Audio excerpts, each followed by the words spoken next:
शिव पुराण अगला अध्याय। पार्वती का नामकरण और विद्याध्ययन। नारद का हिमवान के यहाँ जाना, पार्वती का हाथ देखकर भावी फल बताना, चिंतित हुए हिमवान को आश्वासन दे पार्वती का विवाह शिव जी के साथ करने को कहना और उनके संदेह का निवारण करना। ब्रह्मा जी कहते हैं, नारद, मेना के सामने महातेजस्विनी कन्या होकर लौकिक गति का आश्रय ले वह रोने लगी। उसका मनोहर रुद्र सुनकर घर की सब स्त्रियां हर्ष से खिल उठीं और बड़े वेग से प्रसन्नतापूर्वक वहां आ पहुंची। नीलकमल दल के समान श्याम कांति वाली उस परम तेजस्विनी और मनोरम कन्या को देखकर गिरिराज हिमालय अतिशय आनंद में निमग्न हो गए। तदनंतर सुंदर मुहूर्त में मुनियों के साथ हिमवान ने अपनी पुत्री के काली आदि सुखदायक नाम रखे। देवी शिवा गिरिराज के भवन में दिनों दिन बढ़ने लगी।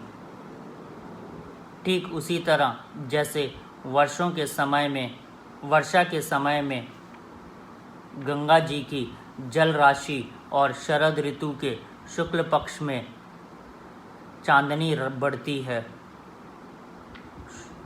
सुशीलता आदि गुणों से संयुक्त तथा बंधुजनों की प्यारी उस कन्या को कुटुंब के लोग अपने कुल के अनुरूप पार्वती नाम से पुकारने लगे।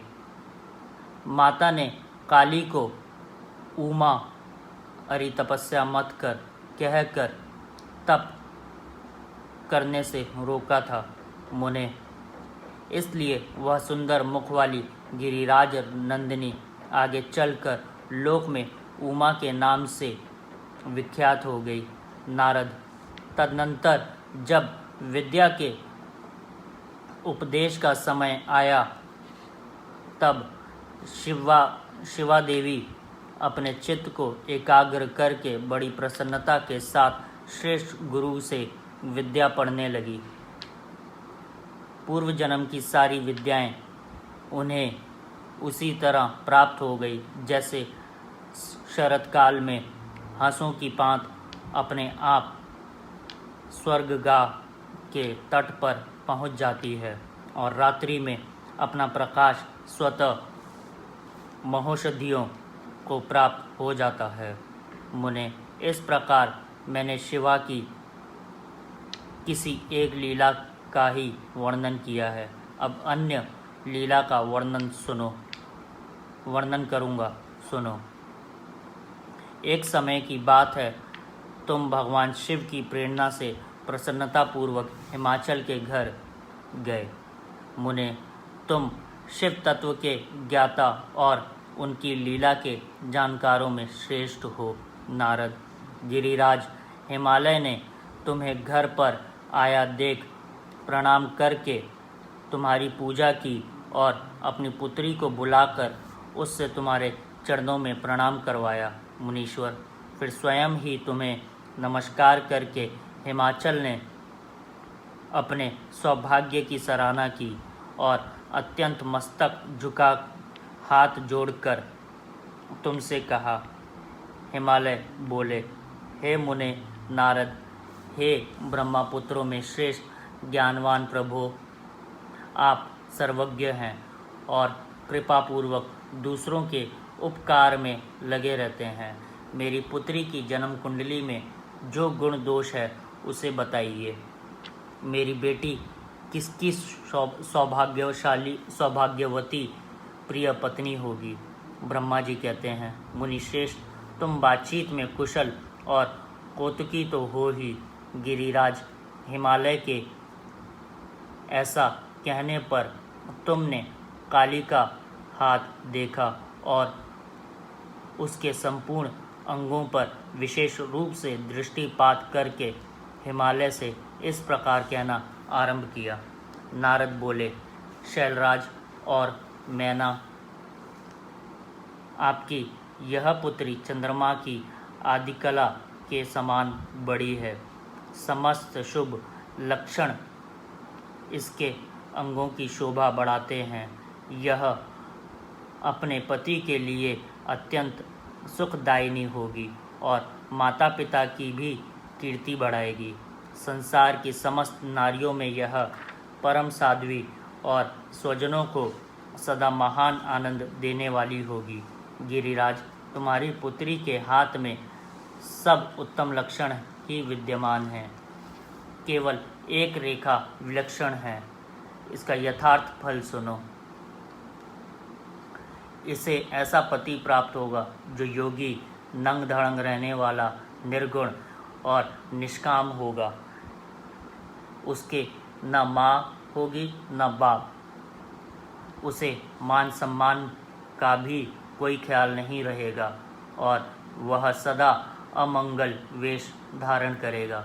ब्रह्मा जी कहते हैं, नारद, तुम्हारी इस बात को सुनकर और सत्य मानकर मेना तथा हिमाचल दोनों पति पत्नी बहुत दुखी हुए, परंतु जगदम्बा शिवा तुम्हारे ऐसे वचन को सुनकर और लक्षणों द्वारा उस भावी पति को शिव मानकर मन ही मन हर्ष से खिल उठीं।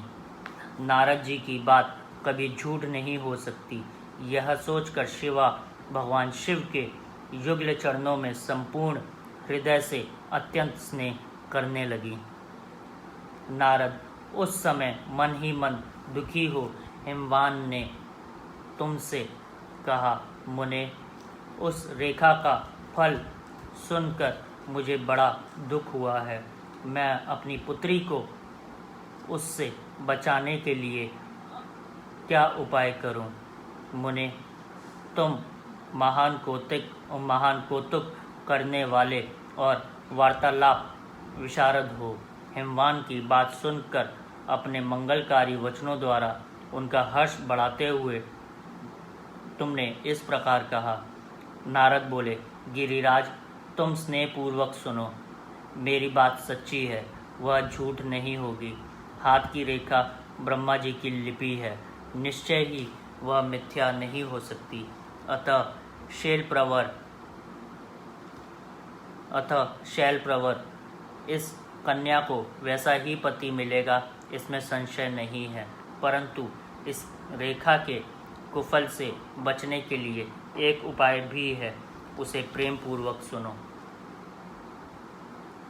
उसे करने से तुम्हें सुख मिलेगा। मैंने जैसा वर का निरूपण किया है वैसा ही भगवान शंकर हैं। वे सर्वसमर्थ हैं और लीला के लिए अनेक रूप धारण करते रहते हैं। उनमें समस्त कुलक्षण सद्गुणों के समान हो जाएंगे। समर्थ पुरुष में कोई दोष भी हो तो वह उसे दुख नहीं देता। असमर्थ के लिए ही वह दुखदायक होता है। इस विषय में सूर्य, अग्नि और गंगा का दृष्टांत सामने रखना चाहिए। इसलिए तुम विवेकपूर्वक अपनी कन्या शिवा को भगवान शिव के हाथ में सौंप दो। भगवान शिव सबके ईश्वर हैं, सेव्य हैं, निर्विकार हैं, सामर्थ्यशाली हैं और अविनाशी हैं। वे जल्दी ही प्रसन्न हो जाते हैं, अतः शिवा को ग्रहण कर लेंगे, इसमें संशय नहीं है। विशेषतः वह तपस्या में से वश में हो जाते हैं। यदि शिवा तप करे तो सब काम ठीक हो जाएगा। सर्वेश्वर शिव सब प्रकार से समर्थ हैं। वे इंद्र के वज्र का भी विनाश कर सकते हैं। ब्रह्मा जी उनके अधीन हैं तथा वे सब को सुख देने वाले हैं। पार्वती भगवान शंकर की प्यारी पत्नी होगी। वह सदा रुद्रदेव के अनुकूल रहेगी, क्योंकि यह महासाध्वी और उत्तम व्रत का पालन करने वाली है तथा माता पिता के सुख को बढ़ाने वाली है। यह तपस्या करके भगवान शिव के मन को अपने वश में कर लेगी और वे भगवान भी इसके सिवा किसी दूसरी स्त्री से विवाह नहीं करेंगे। इन दोनों का प्रेम एक दूसरे के अनुरूप है। वैसा उच्च कोटि का प्रेम ना तो किसी का हुआ है, ना इस समय है और ना होगा। गिरिश्रेष्ठ, इन्हें देवताओं के कार्य करने हैं। उनके जो जो काम नष्ट प्राय हो गए हैं, उन सब का इनके द्वारा पुनः उज्जीवन या उद्धार होगा। आद्रिराज, आपकी कन्याओं को पाकर ही भगवान हर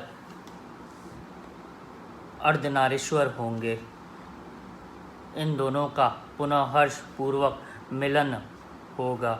आपकी यह पुत्री अपनी तपस्या के प्रभाव से सर्वेश्वर महेश्वर को संतुष्ट करके उनके शरीर के आधे भाग को अपने अधिकार में कर लेंगी, उनका अर्धांग बन जाएंगी। गिरिश्रेष्ठ, तुम्हें अपनी यह कन्या भगवान शंकर के सिवा दूसरे किसी और को नहीं देनी चाहिए। यह देवताओं का गुप्त रहस्य है, इसे कभी प्रकाशित नहीं करना चाहिए। हिमालय ने कहा, ज्ञानी मुने नारद, मैं आपको एक बात बता रहा हूँ, उसे प्रेम पूर्वक सुनिए और आनंद का अनुभव कीजिए। सुना जाता है महादेव जी सब प्रकार की आसक्तियों का त्याग करके अपने मन को संयम में रखते हुए नित्य तपस्या करते हैं। देवताओं की भी दृष्टि में नहीं आते। देवर्ष, ध्यान मार्ग में स्थित हुए वे भगवान शंभु पार ब्रह्म में लगाए हुए अपने मन को कैसे हटाएंगे? ध्यान छोड़कर विवाह करने को कैसे उद्यत होंगे? इस विषय में मुझे महान संदेह है। दीपक की लोके समान प्रकाशमान अविनाशी प्रकृति से परे निर्विकार, निर्गुण, सगुण, निर्विशेष और निरीश और निरीह जो पारब्रह्म है, वही उनका अपना सदाशिव नामक स्वरूप है। कहते हैं किसी ब्रह्म अनात्म वस्तु पर दृष्टि नहीं डालते हैं।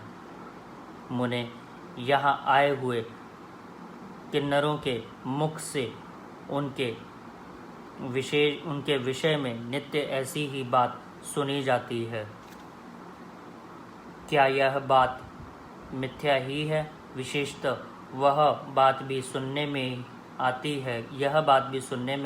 है कि भगवान हर ने पूर्व काल में सती के समक्ष एक प्रतिज्ञा की थी। उन्हें कहा था, दक्ष कुमारी प्यारी सती, मैं तुम्हारे सिवा दूसरी किसी स्त्री का अपनी पत्नी बनाने के लिए न वरण करूँगा न ग्रहण। यह मैं तुम्हें सत्य कहता हूँ। इस प्रकार सती के साथ उन्होंने पहले ही प्रतिज्ञा कर ली है। अब सती के मर जाने पर वे दूसरी किसी स्त्री को कैसे ग्रहण करेंगे? यह सुनकर नारद ने कहा, महामते गिरिराज, इस विषय में तुम्हें चिंता नहीं करनी चाहिए। तुम्हारी यह पुत्री काली ही पूर्व काल में दक्ष कन्या सती हुई थी। उस समय इसी का सदा सर्वमंगलदायी सती नाम था। वे सती दक्ष कन्या होकर रुद्र की प्यारी पत्नी हुई थीं। उन्होंने पिता के यज्ञ में अनादर पाकर तथा भगवान शंकर का भी अपमान हुआ देख क्रोधपूर्वक अपने शरीर को त्याग दिया था। वे ही सती फिर तुम्हारे घर में उत्पन्न हुई हैं। तुम्हारी पुत्री साक्षात जगदम्बा शिवा हैं। यह पार्वती भगवान हर की पत्नी होंगी, इसमें संशय नहीं है। नारद, ये सब बातें तुमने हिमवान को विस्तार पूर्वक बताई। पार्वती का वह पूर्व रूप और चरित्र प्रीति को बढ़ाने वाला है।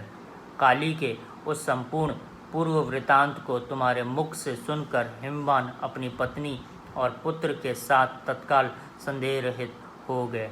इसी तरह तुम्हारे मुख से अपनी उस पूर्व कथा को सुनकर काली ने लज्जा के मारे मस्तक झुका लिया और उसके मुख पर मंद मुस्कान सी प्रभा फैल गई। गिरिराज हिमालय पार्वती के उस चरित्र को सुनकर उसके माथे पर हाथ फेरने लगे और मस्तक सूंघकर उसे अपने आसन के पास ही बिठा लिया। नारद, इसके पश्चात तुम उसी क्षण प्रसन्नतापूर्वक स्वर्गलोक को चले गए और गिरिराज हिमवान भी मन ही मन मनोहर आनंद से युक्त हो अपने सर्वसंपत्तिशाली भवन में प्रविष्ट हो गए। मेना और हिमालय की बातचीत, पार्वती तथा हिमवान के स्वप्न तथा भगवान शिव से मंगल ग्रह की उत्पत्ति का प्रसंग। अगला अध्याय है। ब्रह्मा जी कहते हैं, नारद, जब तुम स्वर्गलोक को चले गए तब से कुछ काल और व्यतीत हो जाने पर एक दिन मेना ने हिमवान के निकट जाकर उन्हें प्रणाम किया। फिर खड़ी हो वे गिरिकामिनी मेना अपने पति से विनयपूर्वक बोली। मेना ने कहा, प्राणनाथ, उस दिन नारद मुनि ने जो बात कही थी उसको स्त्री स्वभाव के कारण मैंने अच्छी तरह नहीं समझा। मेरी तो यह प्रार्थना है कि आप कन्या का विवाह किसी सुंदर वर के साथ कर दीजिए। वह विवाह सर्वथा अपूर्व सुख देने वाला होगा। गिरिराज का वर शुभ लक्षणों में से संपन्न और कुलीन होना चाहिए। मेरी बेटी मुझे प्राणों से भी अधिक प्रिय है। वह उत्तम वर पाकर जिस प्रकार भी प्रसन्न और सुखी हो सके वैसा कीजिए। आपको मेरा नमस्कार है। ऐसा कहकर मेना अपने पति के चरणों पर गिर पड़ी। उस समय उनके मुख पर आंसुओं की धारा बह रही थी। प्राज्ञ शिरोमणि हिमवान ने उन्हें उठाया और यथावत समझाना आरंभ किया।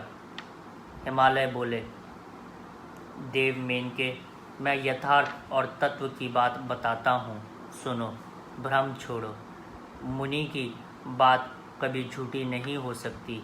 यदि बेटी पर तुम्हें स्नेह है तो उसे सादर शिक्षा दो कि वह भक्तिपूर्वक सुस्थिर चित्त से भगवान शंकर के लिए तप करे।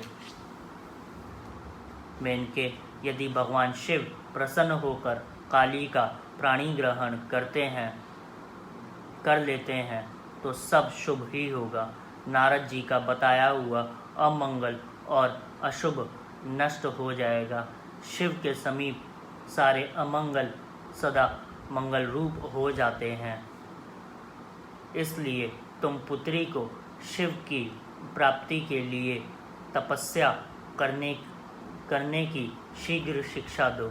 ब्रह्मा जी कहते हैं, नारद, हिमवान की यह बात सुनकर मेना को बड़ी प्रसन्नता हुई। वे तपस्या में रुचि उत्पन्न करने के लिए पुत्री को उपदेश देने के निमित्त उसके पास गई, परंतु बेटी के सुकुमार अंग पर दृष्टिपात करके मेना के मन में बड़ी व्यथा हुई। उनके दोनों नेत्रों में तुरंत आंसू भर गए। फिर तो गिरिप्रिया मेना में अपनी पुत्री को उपदेश देने की शक्ति नहीं रह गई। अपनी माता की उस चेष्टा को पार्वती जी शीघ्र ही ताड़ गई।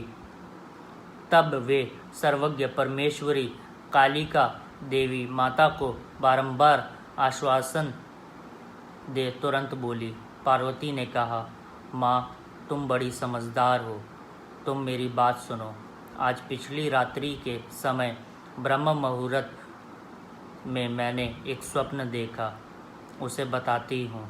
माताजी, स्वप्न में एक दयालु एवं तपस्वी ब्राह्मण ने मुझे शिव की प्रसन्नता के लिए उत्तम तपस्या करने का प्रसन्नतापूर्वक उपदेश दिया है। नारद यह सुनकर मेनका ने शीघ्र अपने पति को बुलाया और पुत्री के देखे हुए स्वप्न को पूर्णतः कह सुनाया। मेनका के मुख से पुत्री के स्वप्न को सुनकर गिरिराज हिमालय बड़े प्रसन्न हुए और अपनी प्रिय पत्नी को समझाते हुए बोले। गिरिराज ने कहा, प्रिय, पिछली रात में मैंने भी एक स्वप्न देखा था। मैं आदर पूर्वक उसे बताता हूँ, तुम प्रेम पूर्वक उसे सुनो। एक बड़े उत्तम तपस्वी थे। नारद जी ने वर के लक्षण बताए थे। उन्हीं लक्षणों से युक्त शरीर को उन्होंने धारण कर रखा था। वे बड़ी प्रसन्नता के साथ मेरे नगर के निकट तपस्या करने के लिए आए। उन्हें देखकर मुझे बड़ा हर्ष हुआ और मैंने अपनी पुत्री को साथ लेकर उनके पास गया। उस समय मुझे ज्ञात हुआ कि नारद जी के बताए हुए वर भगवान शंभु ये ही हैं। तब मैंने उन तपस्वी की सेवा के लिए अपनी पुत्री को उपदेश देकर उनसे भी प्रार्थना की कि वे इसकी सेवा स्वीकार करें, परंतु उस समय उन्होंने मेरी बात नहीं मानी। इतने में ही वहाँ सांख्य और वेदांत के अनुसार बहुत बड़ा विवाद छिड़ गया। तदनंतर उनकी आज्ञा से मेरी बेटी वहीं रह गई और अपने हृदय में उन्हीं की कामना रखकर भक्तिपूर्वक उनकी सेवा करने लगी। सुमुखी, यही मेरा देखा हुआ स्वप्न है जिसे मैंने तुम्हें बता दिया। अतः प्रिय सुनो, कुछ काल तक इस स्वप्न के फल की परीक्षा या प्रतीक्षा करनी चाहिए। इस समय यही उचित जान पड़ता है, तुम निश्चित समझो, यही मेरा विचार है। ब्रह्मा जी कहते हैं, मुनीश्वर नारद ऐसा कहकर गिरिराज हिमवान और मेनका शुद्ध हृदय से उस स्वप्न के फल की परीक्षा एवं प्रतीक्षा करने लगे। देवर्ष शिव भक्त शिरोमणि भगवान शंकर यश, प्रेम, पावन, मंगलकारी, भक्तिवर्धक और उत्तम है। तुम इसे आदरपूर्वक सुनो। दक्ष यज्ञ से अपने निवास स्थान कैलाश पर्वत पर आकर भगवान शंभु प्रिय विरह से कातर हो गए और प्राणों से भी अधिक प्यारी सती देवी का हृदय से चिंतन करने लगे। अपने पार्षदों को बुलाकर सती के लिए शोक करते हुए उनके प्रेमवर्धक गुणों का अत्यंत प्रीतिपूर्वक वर्णन करने लगे। यह सब उन्होंने सांसारिक गति को दिखाने के लिए किया। फिर गृहस्थ आश्रम की सुंदर स्थिति तथा नीति रीति का परित्याग करके वे दिगंबर हो गए और सब लोकों में उत्तम उन्मत्त की भांति भ्रमण करने लगे। लीला कुशल होने के कारण विरह की अवस्था का प्रदर्शन करने लगे। सती के विरह से दुखित हो कहीं भी उनका दर्शन ना पाकर भक्त कल्याणकारी भगवान शंकर पुनः कैलाश गिर पर लौट आए और मन को यत्नपूर्वक एकाग्र करके उन्होंने समाधि लगा ली, जो समस्त दुखों को नाश करने वाली है। समाधि में वे अविनाशी स्वरूप का दर्शन करने लगे। इस तरह तीनों गुणों से रहित हो वे भगवान शिव चिरकाल तक सुस्थिर भाव से समाधि लगाए बैठे रहे। वे प्रभु स्वयं ही माया के अधिपति निर्विकार पर ब्रह्मा हैं। तदनंतर जब असंख्य वर्ष व्यतीत हो गए तब उन्होंने समाधि छोड़ी। उसके बाद तुरंत ही जो चरित्र हुआ उसे मैं तुम्हें बतलाता हूँ। भगवान शिव के ललाट से उस समय श्रम जनती पसीने की एक बूंद पृथ्वी पर गिरी और तत्काल एक शिशु के रूप में परिणत हो गई। मुने, उस बालक के 4 भुजाएं थीं। शरीर की कांति लाल थी और आकार मनोहर था। दिव्य ज्योति से दीप्तिमान वह शोभाशाली बालक अत्यंत दुस्सह तेज से संपन्न था। तथापि उस समय लोकाचार परायण परमेश्वर शिव के आगे वह साधारण शिशु के भांति रोने लगा। यह देखकर पृथ्वी भगवान शंकर से भयमान उत्तम बुद्धि से विचार करने के पश्चात सुंदरी स्त्री का रूप धारण करके वहीं प्रकट हो गई। उन्होंने उस सुंदर बालक को तुरंत उठाकर अपनी गोद में रख लिया और अपने ऊपर प्रकट होने वाले दूध को ही स्तन्य के रूप में उसे पिलाने लगी। उन्होंने स्नेह से उसका मुंह चूमा और अपना ही बालक मान हंस हंस कर उसे खिलाने लगी। परमेश्वर शिव का हित साधन करने वाली पृथ्वी देवी सच्चे भाव से स्वयं उसकी माता बन गई। संसार की सृष्टि करने वाले परम कोतु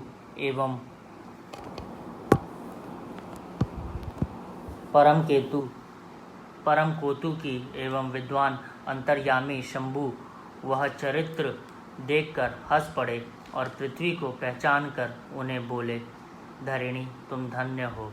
मेरे इस पुत्र का प्रेम पूर्वक पालन करो। यह श्रेष्ठ शिशु मुझ महातेजस्वी शंभु के श्रम जल से तुम्हारे ही ऊपर उत्पन्न हुआ है। वसुदेव, यह प्रियकारी बालक यद्यपि मेरी श्रम जल से प्रकट हुआ है, तथापि तुम्हारे नाम से तुम्हारे ही पुत्र के रूप में इसकी ख्याति होगी। यह सदा त्रिविध तापों से रहित होगा, अत्यंत गुणवान और भूमि देने वाला होगा। यह मुझे भी सुख प्रदान करेगा और तुम्हें इसे अपनी रुचि के अनुसार ग्रहण करो। ब्रह्मा जी कहते हैं, नारद, ऐसा कहकर भगवान शिव चुप हो गए। उनके हृदय से विरह की प्रभाव कुछ कम हो गया। उनमें विरह क्या था, वे लोकाचार का पालन कर रहे थे। वास्तव में सत्पुरुषों के प्रिय श्री रुद्रदेव निर्विकार परमात्मा हैं। शिव की उपयुक्त आज्ञा को शिरोधार्य करके पुत्र सहित पृथ्वी देवी शीघ्र ही अपने स्थान को चली गई। उन्हें आत्यंतिक सुख मिला। वह बालक भौम नाम से प्रसिद्ध हो युवा होने पर तुरंत काशी चला गया और वहाँ उसने दीर्घ काल तक भगवान शंकर की सेवा की। विश्वनाथ जी की कृपा से ग्रह की पदवी पाकर वे भूमि कुमार शीघ्र ही श्रेष्ठ एवं दिव्य लोक में चले गए, जो शुक्र लोक से परे है। भगवान शिव का गंगावतरण तीर्थ में तपस्या के लिए आना, हिमवान द्वारा उनका स्वागत, पूजन और स्तवन तथा भगवान शिव की आज्ञा के अनुसार उनका उस स्थान पर दूसरों को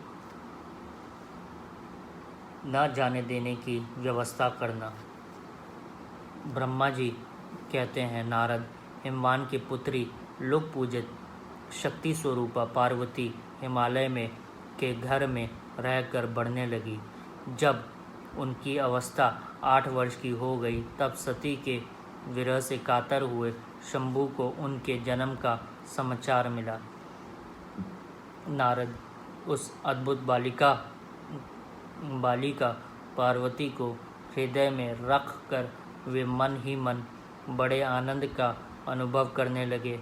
इसी बीच में लौकिक गति का आश्रय ले शंभू ने अपने मन को एकाग्र करने के लिए तप करने का विचार किया।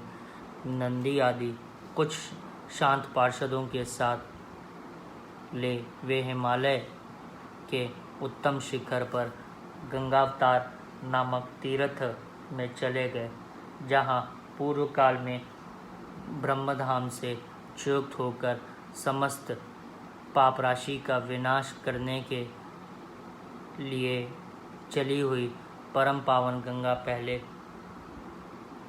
पहल भूतल पर अवतीर्ण हुई थी। जितेंद्र हर ने वहीं रहकर तपस्या आरंभ की।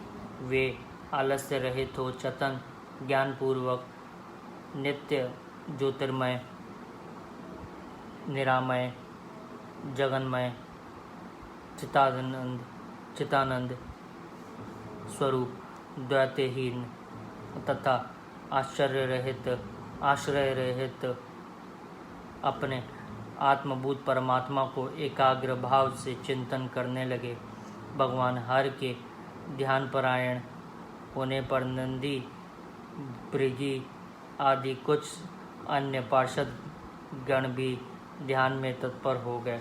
उस समय कुछ ही परम थगण परमात्मा शंभू की सेवा करते थे। वे सब के सब मौन रहते और एक शब्द नहीं बोलते थे। कुछ द्वारपाल हो गए थे। इस समय गिरिराज से हिमवान इस औषधि बकुल शिखर पर भगवान शंकर का शुभागमन सुनकर उनके प्रति आदर की भावना से वहां आए। आकर सेवकों सहित गिरिराज ने भगवान रुद्र को प्रणाम किया, उनकी पूजा की और अत्यंत प्रसन्न हो हाथ जोड़ उनका सुंदर स्तवन किया। फिर हिमालय ने कहा, प्रभु, मैं सौभाग्य का उदय हूँ जो आप यहाँ पधारे हैं। आपने मुझे सनाथ कर दिया।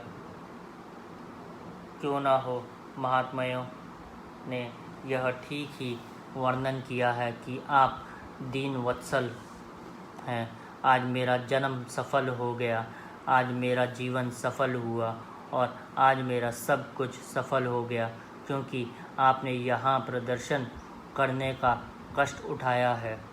महेश्वर, आप मुझे अपना दास समझकर शांत भाव से मुझे सेवा के लिए आज्ञा दीजिए। मैं बड़ी प्रसन्नता से अनन्य चित्त होकर आपकी सेवा करूँगा। ब्रह्मा जी कहते हैं, नारद गिरिराज का यह वचन सुनकर महेश्वर ने किंचित आंखें खोली और सेवकों रहित हिमवान को देखा। सेवकों सहित गिरिराज को उपस्थित देख ध्यान योग में स्थित हुए जगदीश्वर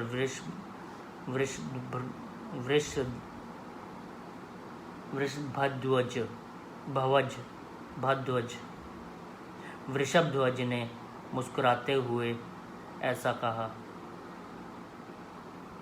महेश्वर बोले, शैलराज, मैं तुम्हारे शिखर पर एकांत में तपस्या करने के लिए आया हूँ। तुम ऐसा प्रबंध करो जिससे कोई भी मेरे निकट ना आ सके। तुम महात्मा हो, तपस्या के धाम हो तथा मुनियों, देवताओं, राक्षसों और अन्य महात्माओं को सदा ही आश्रय देने वाले हो। द्विज आदि का तुम्हारे ऊपर सदा ही निवास रहता है। इस गंगा से अभिक्षित होकर सदा के लिए पवित्र हो गए हो। दूसरों का उपकार करने वाले तथा संपूर्ण पर्वतों के सामर्थ्यशाली राजा हो। गिरिराज, मैं यहाँ गंगावतरण स्थल में तुम्हारे आश्रित होकर आत्मसंयम पूर्वक बड़ी प्रसन्नता के साथ तपस्या करूँगा। शैलराज गिरिराज, जिस साधन से यहाँ मेरी तपस्या बिना किसी विघ्न बाधा के चालू रह सके, उसे इस समय प्रयत्न पूर्वक करो। पर्वत प्रवर, मेरी यह सबसे बड़ी सेवा है। तुम अपने घर जाओ और मैंने जो कुछ कहा है उसका उत्तम प्रीति से यत्नपूर्वक प्रबंध करो। ब्रह्मा जी कहते हैं, नारद ऐसा कहकर सृष्टिकर्ता जगदीश्वर भगवान शंभु चुप हो गए। उस समय गिरिराज ने शंभु से प्रेम पूर्वक यह बात कही, जगन्नाथ परमेश्वर, आज मैंने अपने प्रदेश में स्थित हुए आपका स्वागत पूर्वक पूजन किया है। यही मेरे लिए महान सौभाग्य की बात है। अब आपसे मैं क्या प्रार्थना करूं महेश्वर। कितने ही देवता बड़े बड़े यत्न का आश्रय ले महान तप करके भी आपको नहीं पाते। वे ही आप यहाँ स्वयं उपस्थित हो गए। मुझसे बढ़कर श्रेष्ठ सौभाग्यशाली और पुण्यात्मा दूसरा कोई नहीं है, क्योंकि आप मेरे पृष्ठभाग पर तपस्या के लिए उपस्थित हुए हैं। परमेश्वर, आज मैं अपने को देवराज इंद्र से भी अधिक भाग्यवान मानता हूँ, क्योंकि सेवकों सहित आपने यहाँ आकर मुझे अनुग्रह का भागी बना दिया। देवेश, आप स्वतंत्र हैं। यहाँ बिना किसी विघ्न बाधा के उत्तम तपस्या कीजिए प्रभु। मैं आपका दास हूँ। आप सदा आपकी आज्ञा के अनुसार सेवा करूँगा। ब्रह्मा जी कहते हैं, नारद ऐसा कहकर गिरिराज हिमालय तुरंत अपने घर को लौट आए। उन्होंने अपनी प्रिया मैना को बड़े आदर से यह सारा वृतांत सुनाया। तत्पश्चात शैलराज ने स्थान जाने वाले परिजनों तथा समस्त सेवक गणों को बुलाकर उन्हें ठीक ठाक समझाया। हिमालय बोले, आज से कोई भी गंगावतरण नामक स्थान में, जो मेरे पृष्ठ भाग में ही है, मेरी आज्ञा मानकर ना जाए। यह मैं सच्ची बात कर रहा हूँ। यदि कोई वहाँ जाएगा तो उस महादुष्ट को मैं विशेष दंड दूंगा। इस प्रकार अपने समस्त गणों को शीघ्र ही नियंत्रित करके हिमवान के विघ्न निवारण के लिए जो सुंदर प्रयत्न किया, वह तुम्हें बताता हूँ। सुनो अगला अध्याय थोड़ी देर में।